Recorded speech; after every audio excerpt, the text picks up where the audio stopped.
ये कहानी शुरू होती है मारनी नाम की एक लेडी से, जो पिछले 2 साल से पुलिस स्टेशन में थी। अब खैर इसको इसके अच्छे बर्ताव की वजह से पुलिस छोड़ देती है। इसकी सजा पूरी तरह से माफ नहीं हुई थी, पर अब जितनी भी सजा बची थी वो इसे अपने घर में एक कैदी की तरह बनकर जिंदगी गुजारनी होगी। इसके पाँव पर एक ट्रैकिंग डिवाइस को भी लगा दिया जाता है, जो कि इसके चलने के वक्त को पुलिस को बताएगी। यानी कि ये अपने घर में 100 फीट मतलब 100 कदम से ज्यादा ये नहीं चल सकती थी। अगर ये बाहर गई या इसने अपने घर से भागने की कोशिश की तो इसका पुलिस को इस डिवाइस की मदद से पता चल जाएगा। अब खैर मारनी को एक पुलिस इंस्पेक्टर इसके घर पर छोड़ने आता है, जो उस डिवाइस की चाबी अपने पास रख लेता है और साथ ही ये भी कहता है कि हमारी हर वक्त तुम पर नजर रहेगी। मारनी ने दरअसल अपने हस्बैंड को कत्ल कर दिया था, जिस वजह से इसे सजा दी गई थी। उसके खून के निशान आज भी इसके घर की दीवार पर मौजूद थे। मारनी का हस्बैंड भी एक पुलिस ऑफिसर था, जो इसी इंस्पेक्टर जिसका नाम शैंक्स होता है, जो मारनी को घर पर छोड़ने आया था, उसका साथी था। इसीलिए शैंक्स को भी अपने दोस्त की मौत का बहुत अफसोस था। मगर मारनी ने जानबूझकर अपने हस्बैंड को नहीं मारा था, बल्कि उसने खुद को बचाते हुए गलती से उसे मार दिया। मगर शैंक्स को मारने की किसी भी बात पर यकीन नहीं था। वो उससे कहता है कि जैसे तुम बता रही हो, मेरा दोस्त ऐसा कभी कर ही नहीं सकता था। अब वो इंस्पेक्टर शैंक्स चला जाता है। मारनी अपने घर की सफाई करने लगती है। ये सबसे पहले अपने हस्बैंड के कपड़ों को समेटकर बेसमेंट में रखने जाती है, मगर बेसमेंट 100 फीट से ज्यादा था। ये डिवाइस खास किस्म की थी, ना तो ये कभी बंद होती और ना ही मारनी इसे अपनी टांग से उतार सकती थी। अगर इसने कुछ भी ऐसा किया तो पुलिस को फौरन पता चल जाएगा, तो इसीलिए दूर से ही बैग को फेंक देती है, जिस वजह से बैग खुल गया था और सारा सामान बेसमेंट में ही फैल जाता है। जिसके बाद वो सबसे पहले दीवार से उस खून के निशान को मिटाती है जहाँ पर इसका हस्बैंड मरा था। अपने घर की साफ सफाई करती है, नहा धोकर अपने कपड़े पहनती है। उसने कई दिन के बाद अपने कपड़ों को पहना था। वो बहुत दिन बाद अपने बिस्तर पर सोई थी।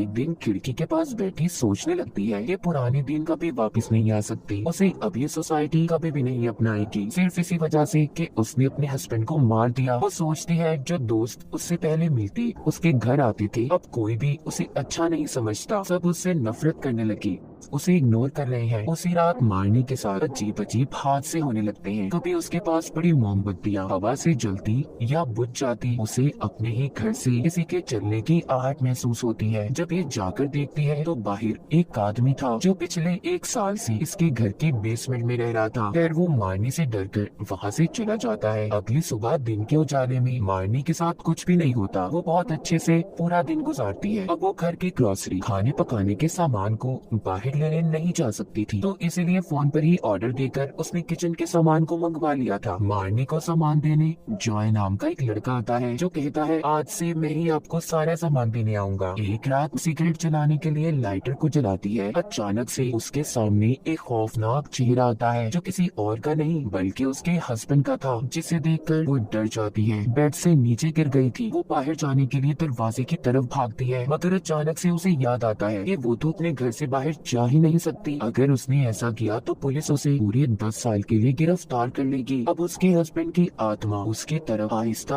आहिस्ता बढ़ रही थी। वो उसकी टांग खींच लेती है कि तभी मारनी डर के मारी भागती है और नीचे बेसमेंट में गिरकर बेहोश हो गई थी। कुछ देर के बाद शैंक उसके पास आता है, क्योंकि ट्रैकिंग डिवाइस से उसे पता चल गया था। जब उसे होश आता है और अपने सामने वो शैंक्स को पाती है, तो उसे अब वो कुछ भी नहीं बताती कि उसके साथ हुआ क्या और यहाँ पर कैसे पहुँची, क्योंकि उसे खुद सही से यकीन नहीं आता कि उसके साथ क्या हुआ और क्या नहीं। कि तभी वो दीवार पर उसी खून के निशान को देखती है, जो इसने मिटा दिया था, मगर वो अब वापस आ चुका था। रात को मारनी सो नहीं पाती और डर कर सारी रात ऐसे ही गुजार देती है और अपने आप को समझाती है कि मारनी डरो नहीं, भूत प्रेत आत्माएं कुछ नहीं होती। अगली सुबह से उसके घर पर पैरानॉर्मल अजीब चीजें शुरू हो जाती है। अब उसे ऐसा लगने लगा था कि उसके साथ इस घर में कोई और भी रह रहा है। उसे अपने घर के ऊपर वाले हिस्से से किसी के चलने की आवाज आती है। जब वो किचन में कॉफी बनाने जाती है तो देखती है सामने शेल्फ पर रखे बर्तन हिल रहे थे। अचानक से वो बर्तन उसके ऊपर आकर गिरते हैं। मारनी अपने आप को बचाती है, मगर अब उसे इस हादसे के बाद ये यकीन हो गया था कि इस घर में उसके हस्बैंड की आत्मा है, जो उसे तंग कर रही है।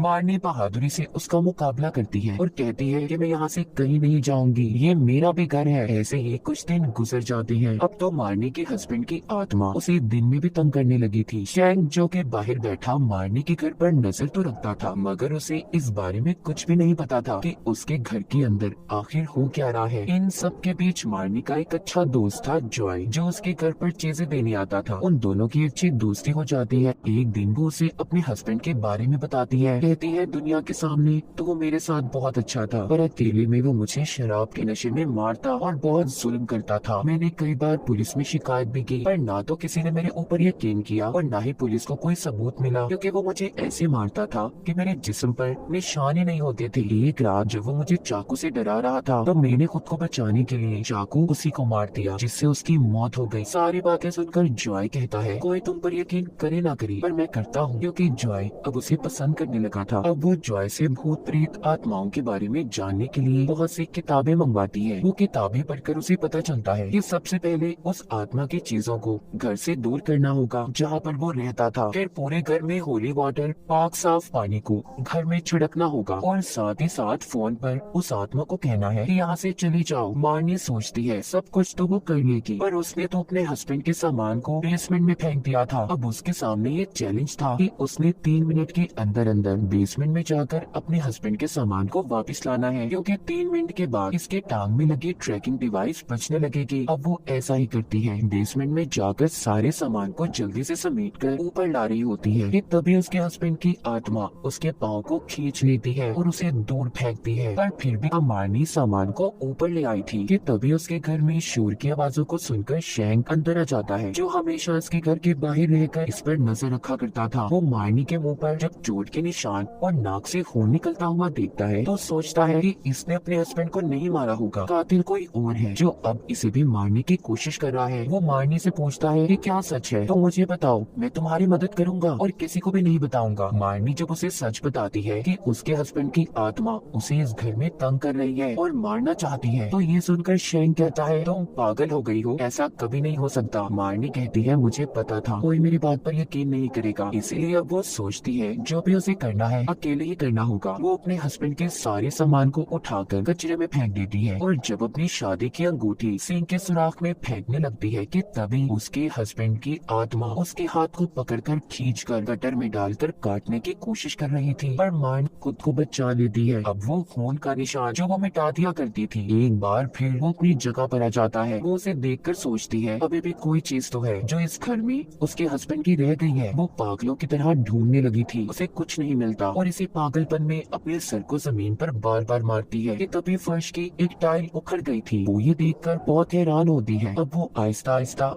आधी टाइल्स को भी उखाड़ देती है, जिसके नीचे से उसे पैसों से भरा थैला मिलता है, जिसे देखकर वो कहती है ओ, तो ये सामान था जो मेरे हस्बैंड का अभी भी इस घर में मौजूद है। पैसे देखकर वो सोचती है कि अब उसे इन पैसों का क्या करना चाहिए। काफी सोचने के बाद वो ये फैसला करती है कि इन पैसों को वो चर्च में दे देगी। अब वो फादर को बुलाकर पैसों को दे देती है और साथ ही ये भी कहती है कि वो उसके घर को रिचुअल जादू करके जो भी चीज यहाँ पर मौजूद है उसे भगा दे। पर फादर ऐसा करने से मना कर देते हैं, क्योंकि उन्हें भी एहसास हो गया था कि इधर ताकतवर आत्मा का राज है जो कि वो कंट्रोल नहीं कर सकती। अब खैर उनके जाने के बाद मारनी खुद सारे रिचुअल पूरे करती है और अपने हस्बैंड की आत्मा से कहती है कि यहाँ से चली जाओ, मगर उसे भगाना इतना आसान काम नहीं था। वो फिर से मारनी को तंग करती, बालों से पकड़कर खींचकर दूर ले जाती है और उसका सर दीवार में देकर मारती है। तभी मारनी उससे पूछती है कि तुम्हें क्या चाहिए। वो आत्मा उसी के खून से दीवार पर यू बनाती है, मतलब उसे मारनी चाहिए थी। उसके हस्बैंड की आत्मा अपनी मौत का बदला लेने आई थी। वो यहाँ से भागने की भी कोशिश करती है, मगर उसके हस्बैंड की आत्मा ऐसा भी नहीं होने देती। उसने घर के सभी खिड़कियों दरवाजों को बंद कर दिया था। घर से सारे फर्नीचर को उठाकर मारनी को मारती है।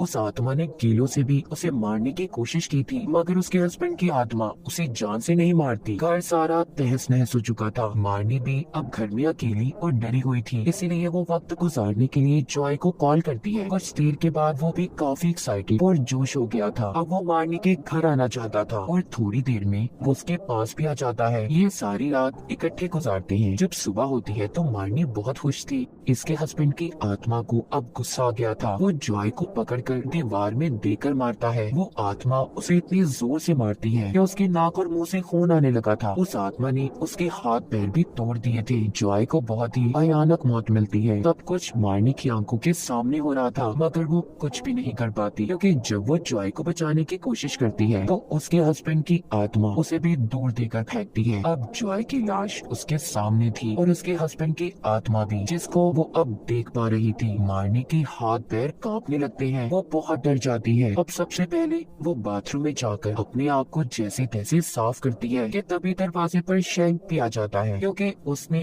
कल रात जॉय को आते हुए देखा था। वो अब मार्नी को दरवाजा खोलने का कहता है। वो शैंक को देखकर बहुत ज्यादा डर गई थी और सोचती है कि अब वो क्या करे। फिर सबसे पहले वो जॉय की लाश को छुपाती है, क्योंकि वो जानती थी कि शैंक्स उसकी बातों पर यकीन नहीं करेगा कि जॉय को उसके हस्बैंड की आत्मा ने मारा है। वो जॉय की लाश को टाइल्स के नीचे ही छुपा देती है। फिर वहाँ से शर्ट से खून को साफ करके उसे भी अंदर डाल देती है। तभी शैंक भी अंदर आ गया था। मार्नी उसे बातों में उलझाकर जल्द अज जल्द वहाँ से भेजना चाहती थी, क्योंकि ऊपर वाले कमरे में जिन टाइल्स के नीचे उसने लाश को छुपाया था, उसी सीलिंग के नीचे शैंक खड़ा था। लाश कभी भी उस सीलिंग से उसके ऊपर गिर सकती थी। तभी ऐसा ही होता है। जॉय की लाश जब शैंक पर गिरती है तो अब उसे लग रहा था कि मार्नी ने जॉय को भी मार दिया, जैसे उसने अपने हस्बैंड को मारा था। वो अब उसे इसी बात पर गिरफ्तार कर लेता है। मार्नी शैंक को अपनी सफाई में कुछ भी नहीं कहती, क्योंकि वो भी अब इस घर से जाना चाहती थी। अब जब शैंक उसे ले जा रहा था तो वो देखता है मार्नी के हस्बैंड की आत्मा उसे उठाकर दूर पटक कर मारती है। शैंक को समझ पाता उसके साथ भी यही सब होता है। वो आत्मा उसे भी दूर फेंकती है। शैंक ने पहली बार अपने सामने मार्नी के हस्बैंड की आत्मा को देखा था। वो भी जब उस आत्मा को रोकने की कोशिश करता है तो उसकी ताकत के आगे टिक नहीं पाता। उसने पूरे घर में आग लगा दी थी। आत्मा मार्नी और शैंक को उठाकर बेसमेंट में फेंक देती है। सर में चोट लगने की वजह से शैंक बेहोश हो गया था। मार्नी उसे होश में लाने की कोशिश भी करती है, मगर नहीं ला पाती। घर में आग भी फैल चुकी थी। बेसमेंट का दरवाजा भी बंद हो जाता है। अब मार्नी सबसे पहले शैंक की जेब से चाबी निकालकर अपनी डिवाइस को खोलती है और फिर अपने हाथों की हथकड़ी को। फिर वो वेंटिलेशन की तरफ भागती है। उसे खोलकर वो बाहर निकल गई थी। फिर वो दोबारा से वापस जाकर शैंक को भी बचाकर बाहर ले आती है। लेकिन जब वो खुद निकल रही थी तो पीछे से दोबारा उसके हस्बैंड की आत्मा उसे पकड़ लेती है। वो इसे आग में जलाकर मारना चाहती थी। तभी मार्नी उसके मुंह पर अपनी शादी की अंगूठी देकर मारती है और कहती है, इट्स ओवर नाउ, अब सब कुछ खत्म हो गया है, पीछा छोड़ दो मेरा। तब जाकर उसके हस्बैंड की आत्मा ने उसका पीछा छोड़ दिया था। वो हमेशा हमेशा के लिए गायब हो गई थी। मतलब कि आखिरी चीज उसकी